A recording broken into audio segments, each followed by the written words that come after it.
নমস্কার বন্ধুরা, দুপুরের ভাত নিয়ে চলে এসেছি। আজকে আর কিছু রান্না করিনি। আজকে কি দিয়ে খাবো তোমাদেরকে দেখাই। এই দেখো, ডাল সেদ্ধ আর ডিমের অমলেট। তো প্রথমে ডাল সেদ্ধটা মেখে নিই। জিয়ার বাবা গেছে অফিসের কাজে হায়দ্রাবাদে, সেই জন্য আজকে আর কিছু রান্না করিনি। আমরা মা মেয়েরা দুইজনে এই ডাল সেদ্ধ দিয়েই খাবো। মাঝে মাঝে এই সমস্ত খাবার, সাধারণ খাবারও অমৃত সমান লাগে।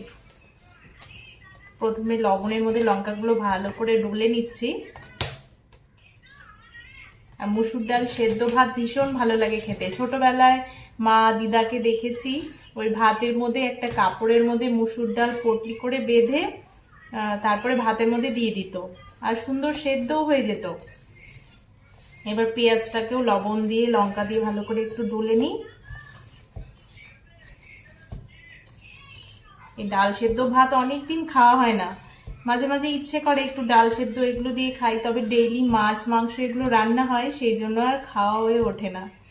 তো আজকে রান্না করিনি, নিজের জন্য রান্না করতে একদমই ইচ্ছে করে না। এখন তো তবুও জিয়া আছে, ওর জন্য রান্না করতে হয়। যখন আমি আর আমার হাজবেন্ড ছিলাম, এবার তেল দিয়ে দিচ্ছি। যখন আমি আর আমার হাজবেন্ড ছিলাম, জিয়া ছিল না, তখন আমার হাজবেন্ড যখন অফিসের কাজে ফ্যাক্টরি বা বাইরে যেত, আমি তখন সারাদিন ওই ম্যাগি বা মুড়ি এগুলো খেয়েই থাকতাম, রান্না আর করতাম না। নিজের জন্য রান্না করতে একদমই ইচ্ছে করে না।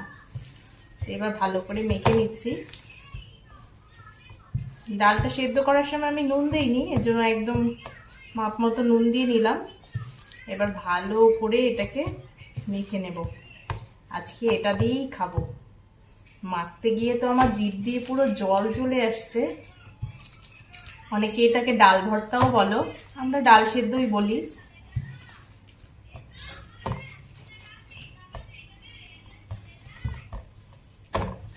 রাতে আবার একটা নেমন্তন্নও রয়েছে, সেই জন্য আরো রান্না করলাম না।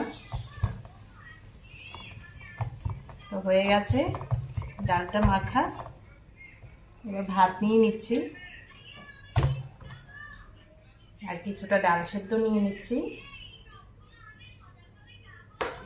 আর করেছি ডিমের অমলেট। এই দিয়ে আজকে দারুণ খাওয়া হবে। খেয়ে দেখি লবণ টবণ ঠিক আছে কিনা।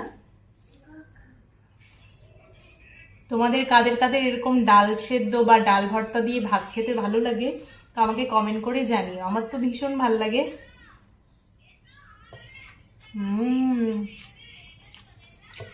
দারুণ হয়েছে।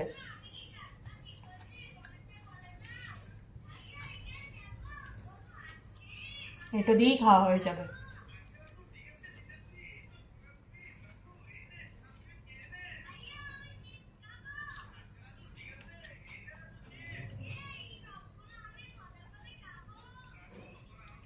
প্রতিদিন মাছ মাংস খেতে একদমই ভালো লাগে না, মাঝে মাঝে এরকম সেদ্ধ ভাত। আর আমার তো গালা ভাতও ভীষণ পছন্দ। আলু দিয়ে সব কিছু দিয়ে, আলু বেগুন সব সবজি দিয়ে প্রেসার কুকারে যে মারমার ভাত বানানো হয়, সেটাও আমার ভীষণ ভালো লাগে।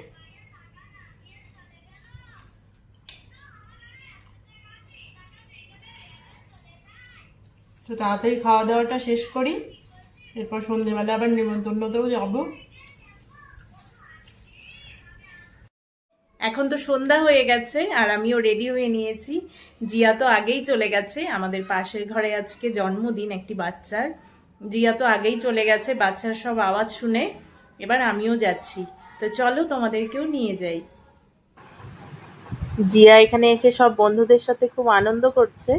আর এই যে মাঝখানে যে ছেলে বাচ্চাটি বসে রয়েছে, ওর হচ্ছে আজকে জন্মদিন। এদিকে সবাই কেক কাটিং হচ্ছিল, আর সবাই ফটো টোটো সবাই নিচ্ছিল। জিয়া ওদের সাথে গিয়ে বসে পড়েছে, ও নাকি কেক খাবে, তো ওকে একটু কেক খাইয়ে দিচ্ছিল। আর এদিকে দেখো সব বাচ্চাদের স্ন্যাক্স দিয়ে দিয়েছে। এখানে তো জন্মদিনে বেশিরভাগ স্ন্যাক্সই খাওয়ানো হয়। তো এখানে সিঙ্গারা, চিপস আর কেক, চকলেট, আর দিয়েছিল একটি করে মাজা। তো ওটাই সব বাচ্চারা আনন্দ করে খাচ্ছিল। খাওয়া দাওয়া শেষে আবার সবাই সব বাচ্চাদের দেখো একটা করে রিটার্ন গিফটও দিয়ে দিয়েছে। তো এখন ওকে নিয়ে ঘরে চলে যাই। ভিডিওটি আজকে কেমন লাগলো অবশ্যই কমেন্ট করে জানিও।